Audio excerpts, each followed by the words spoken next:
রাসূল সাল্লাল্লাহু আলাইহি ওয়াসাল্লাম বললেন, তোমরা কি করো? ফজরের পরে পরে সূরা ইখলাস, সূরা ফালাক, সূরা নাস।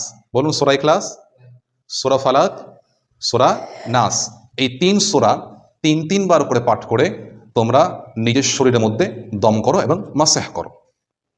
তিনি করতেন প্রথমত সূরা ইখলাস কুল হুয়াল্লাহু আহাদ, সূরা ফালাক কুল আউযু বিরাব্বিল ফালাক, সূরা নাস কুল আউযু বিরাব্বিন নাস। এই ৩টে বিসমিল্লাহ সহ পড়ে উনি ফু দিতেন হাতের মধ্যে, এইভাবে এইভাবে দিয়ে তামাম শরীর মাসাহ, মানে শরীরে হাত বোলানোটাকে মাসাহ বলা হয়, মাসাহ করতেন।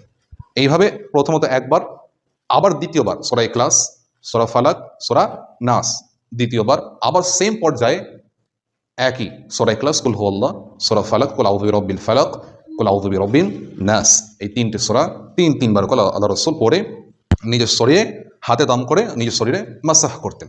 এতে করে কি হবে? বদ নজর, জাদু টোনা, কুফরি কালাম এইসব থেকে আল্লাহ পাক রব্বুল আলামিন হেফাজত করেন। বলুন না সুবহানাল্লাহ। আল্লাহ রাসূল সাল্লাল্লাহু আলাইহি ওয়াসাল্লাম বলছেন, বদ নজর ভয়াবহ ভয়ানক একটা জিনিস। আপনার বদ নজর বিশ্বাস করেন তো?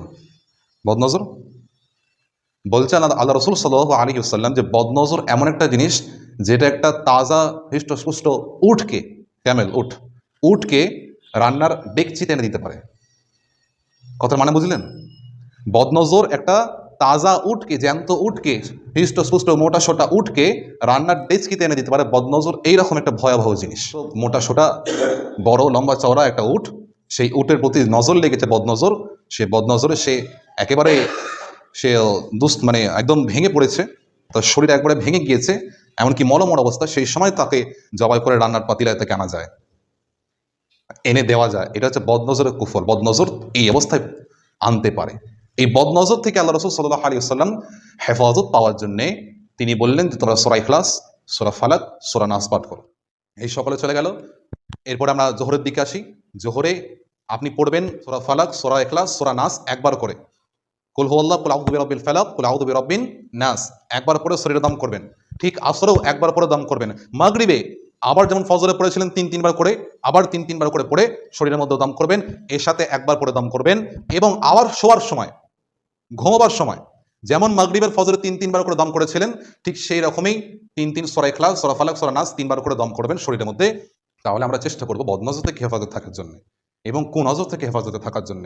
এমনকি আল্লাহ রাসূল সাল্লাল্লাহু আলাইহি ওয়াসাল্লামের, আপনারা জানেন আল্লাহ রাসূল সাল্লাল্লাহু আলাইহি ওয়াসাল্লামকে এক ইহুদি মহিলা তিনি জাদু করেছিলেন। জানেন কি জানেন না? ইহুদি মহিলা জাদু করেছিলেন, সিহর যেটাকে আরবিতে বলা হয়, সিনহেরে আই থিঙ্ক। তো এই সিহর, জাদু, এই জাদু কিন্তু মারাত্মক জিনিস। জাদুতে বিশ্বাস করেন? কালা জাদুতে বিশ্বাস করেন? কালা জাদু বোঝেন? এই কালা জাদু এমন একটা বিষয় যেটা করতে গেলে জিনের প্রয়োজন হয়, বদ জিনের। অনেকে আছেন এগুলো করে থাকেন। এই কালা জাদু থেকে বাঁচার জন্য আল্লাহ পাকের হাবিব সাল্লাল্লাহু আলাইহি সাল্লাম বলেছেন, এই বিসমিল্লাহিল্লাযী লা ইয়াদুররু মা ইসমিহি শাইউন ফিল আরদ ওয়ালা ফিস সামাই ওয়া হুয়াস সামিউল আলিম, সূরা ফালাক, সূরা ইখলাস, সূরা নাস এইসব তেলাওয়াত করতে। এবং সঙ্গে সঙ্গে সাথে সাথে আয়াতুল কুরসি। আয়াতুল কুরসি হচ্ছে কোরআনের সর্বোত্তম একটা আয়াত। সূরা বাকারা সর্বোত্তম যে কটা আয়াত রয়েছে সব থেকে উত্তম আয়াত, ফজিলতপূর্ণ আয়াত, এবং আল্লাহর গুণগান, আল্লাহর তামাম পরিচয় তার মধ্যে দেওয়া রয়েছে এবং এর ফজিলত অনেক। আপনাদের তো আগেও বলেছি এটা নিয়ে, তার জন্য আয়াতুল কুরসি ব্যাপারটা আগেও বলেছি। আয়াতুল কুরসি সূরা বাকারা 255 নম্বর আয়াত, যে আয়াতে আল্লাহর গুণগান, সিফাত, জাত সিফাতের বর্ণনা করা আছে। যে ব্যক্তি আয়াতুল কুরসি প্রত্যেক ফরজ নামাজের পরে, যে ব্যক্তি প্রত্যেক ফরজ নামাজ কোনটা বলেন?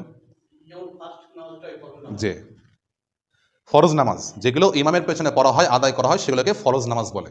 5 ওয়াক্ত নামাজ যে আমরা পড়ি ফরজ নামাজ, তাহলে ফরজ নামাজের প্রতি ফরজ নামাজের পরেই যে ব্যক্তি আয়াতুল কুরসি তেলাওয়াত করে, সে এইভাবে বর্ণনা, যে ব্যক্তি আয়াতুল কুরসি প্রত্যেক ফরজ নামাজের পরে তেলাওয়াত করে তার জন্য জান্নাত ওয়াজিব হয়ে যায়। বলুন না সুবহানাল্লাহ। সে মরে না তাই সে জান্নাতে যায় না, শুধু মরতে পার্থক্য, মৃত্যুতে পার্থক্য।